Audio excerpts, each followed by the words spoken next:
Ang pagtungo naman muli ni VP Sara Duterte sa Senado abay pinaghandaan daw po araw-araw. Ating alamin sa report ni RH28, Lakay Raymond at Paz. Lakay Raymond.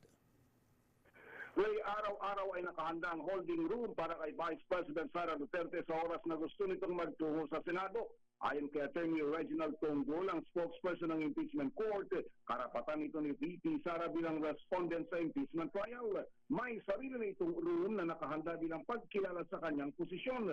Sabi ni Tonggol, sa oras na gustuhin ni VP Sara na pumasok at mag-observe ay paupuin siya sa VIP gallery. Usap-usapan na muling magtutungo ito sa Senado sa susunod na linggo kapag isa lang na bilang testigo ng prosecution ng kanyang chief of staff na si Attorney Zulaika Lopez.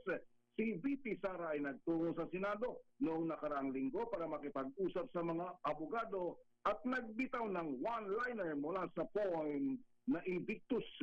Narito si Attorney Reginald Tonggol. Yung Senado, through the Office of the Senate Secretary, naghanda yan ng holding room talaga sa Vice Presidente to respect the office that she holds as well. And the stature that she has in our system of government.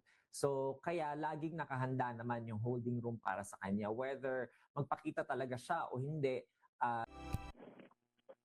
Ang spokesperson ng impeachment court, si Attorney Reginald Tonggol. Ito si RH28 Raymond Datans para sa DPRH. Una sa Pilipinas, una sa Pilipino.